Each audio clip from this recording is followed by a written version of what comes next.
This is really old school New York. So whoever had the idea to come to the Carlisle Hotel is an incredibly smart person. Hopefully it was the president, and he feels good about that.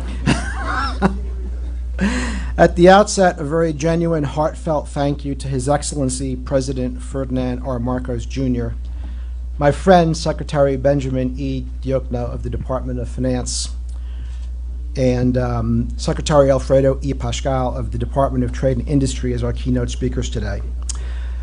Thank you to all of the esteemed delegates representing the Republic of the Philippines for this critically timed briefing, to our America's investor community, and also to many of the key stakeholders in the Philippines' economic development that have flown in from the country. Following the successful democratic transition of power post the 22 elections, it is a very exciting time for the President and his team to articulate their plans and important new policy initiatives to all of us throughout this day. All of this, of course, comes at a time in which we have quite a challenging global macro backdrop. Late-stage rate hikes here in the U.S. run the risk of aggravating points of precariousness around the world at a time when policy banks would be highly challenged to try to manage anything approaching a global systemic problem. Yet, as companies everywhere are aggressively reassessing their underlying supply chain and logistics arrangements in order to mitigate certain geopolitical risks inherent in their business models and lower political risks in certain countries where they may have concentrated political risks, this is creating an environment of what I feel is generational opportunity for all the Asian economies, notably the Republic of the Philippines. The ability of this new administration to nurture the Philippines as the preferential destination of foreign direct investment will be mission critical. We at Bank of America and all of the participating banks today, actually I think I speak on behalf of the entirety of the New York-based financial community, are extremely optimistic, given the quality of the cabinet that's been put together, the vision that's been articulated, the growing middle-class demographic, the investments in infrastructure that we're seeing currently in the Philippines. The President's keynote address will be followed by two panel discussions in which Cabinet Secretaries, the Governor of the BSP, and select private sector participants will outline in-depth thoughts on the Philippines' economic infrastructure development agenda going forward. On behalf of the entire New York financial community, we thank you for your attendance today for this very important international economic debrief, the first of its kind, as was said earlier, in North America. Our two countries have an extraordinary history together. We have arguably never needed one another more than we do today. This is not lost on me or anyone in this room. In that broad historic context, let's proceed. So I was wondering how one introduces a president, and then I learned it's by introducing his ambassador to the United States. So I am happy to introduce, since you didn't come here to listen to me, which is something my wife would say, I am happy to introduce His Excellency Jose Manuel G. Romualdez, Ambassador of the Republic of the Philippines to the United States of America.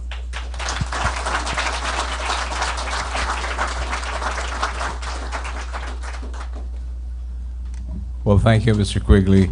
I only have one job, and that is to introduce. And it is my great honor to introduce to you the President of the Republic of the Philippines, His Excellency President Ferdinand Romualdez Marcos, Jr.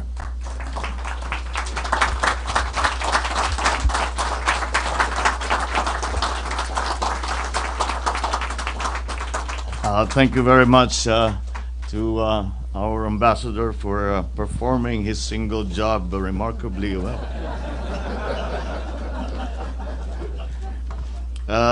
The Finance Secretary, who is leading the economic team of the Philippines as we go into this new era of the new global economy.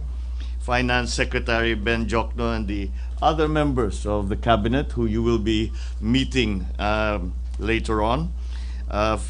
The House Speaker, the Speaker of our House of Representatives, Speaker Ferdinand Martin Romualdez. The similarities in our name are entirely coincidental, by the way.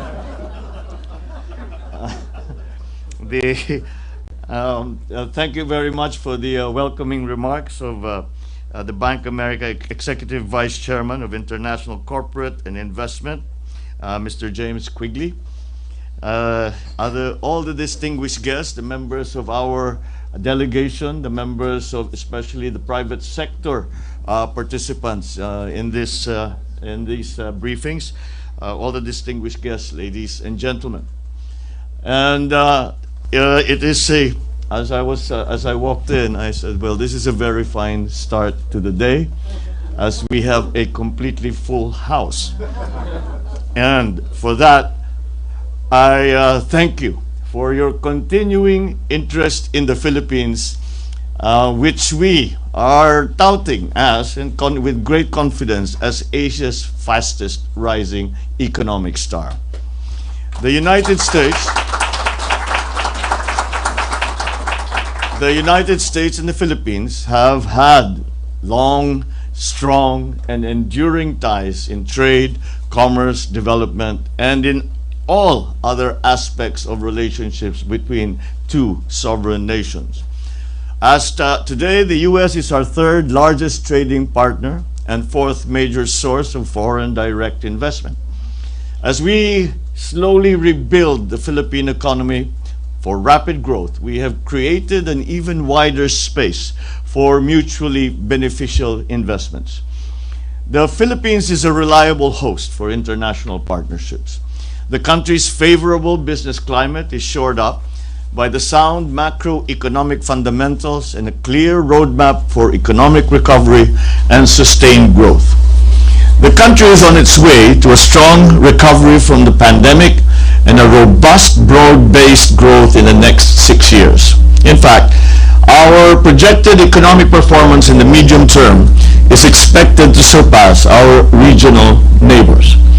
To secure the Philippines' bright economic future, my government will swing the doors even wider for high-value investments from both the domestic and international business communities, with a sharp focus on broad-based job creation, the expansion of digital infrastructure, research, and development. More investments mean higher economic activity and more quality jobs, and then a better life for Filipinos. We have formulated a comprehensive 8-point socio-economic agenda that aims to dramatically cut poverty incidence and elevate the country to upper middle income status. Our socio-economic agenda charts out the government's policy and its different directions that it will use to tackle both near and medium-term priorities. In the near term, we will address the impact of growing inflationary pressures due to rising global prices of key commodities such as food and fuel. We will ensure domestic food security by boosting local food production and continue the provision of targeted support for sectors most affected by the rise in fuel prices. In the medium term, we will bolster job creation by intensifying investments in infrastructure and human capital development. And certainly, it is important that we exercise fiscal prudence in the fulfillment of this agenda. To this end, we are implementing the country's first ever medium-term fiscal framework. This is a fiscal consolidation strategy that will secure the fiscal stability of our macroeconomic fundamentals. Later on in the discussion, we can certainly go into a good deal more detail. We will continue our high investments in public infrastructure by harnessing our public-private partnerships mechanism. We will improve the interconnectivity of our transport networks by fast-tracking the development and enhancement of our railway systems, our airports, seaports, and road infrastructure. We will focus on agriculture as a strong driver for growth. An efficient and modern agriculture sector will ensure food security for all and reduce poverty incidence. We will also reinvigorate the tourism sector by investing in travel infrastructure and the promotion of the Filipino brand, with the Department of Tourism leading our efforts to revitalize both domestic and foreign tourism. We will ensure the safe reopening of tourist destinations and develop the Philippines' yet-to-be-discovered attractions. And therefore, we invite strategic investors from the United States to take part in this Philippines' economic resurgence. Key structural reforms have been set into place to allow for wider participation in our industries. With the Corporate Recovery and Tax Incentives for Enterprises Act, or what we refer to as CREATE, and the economic liberalization measures, we have expanded the space for foreign investments in previously protected sectors, especially those that employ advanced technologies and research and development activities. The panel discussions led by the economic team today will provide you with a fuller and more detailed view of this roadmap for the Philippine economy in the next few years. It is our belief that the Philippines is the smart investment choice, and the best time to do business with us is now. We have grand opportunities, the timing, the window of opportunities for investment, and especially in capital-intensive investments in the Philippines, which is what we need now. We believe that time is now. Thank you very much for your continuing interest, and thank you very much for joining us at this briefing.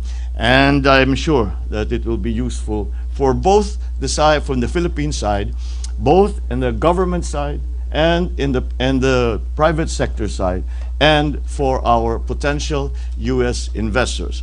I look forward to seeing you all as we open your businesses back in the Philippines. Thank you and good morning.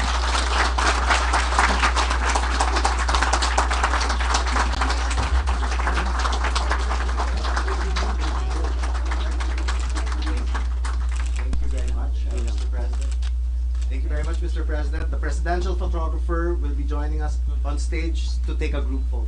Oh,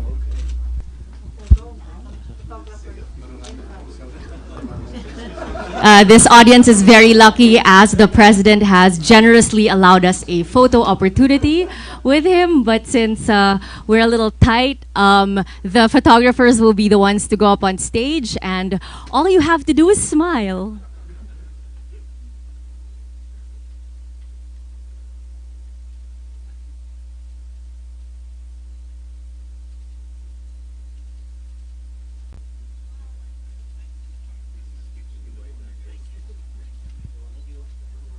Thank you very much.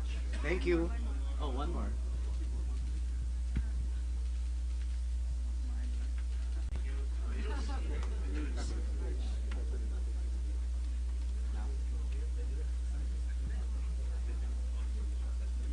Thank you very much.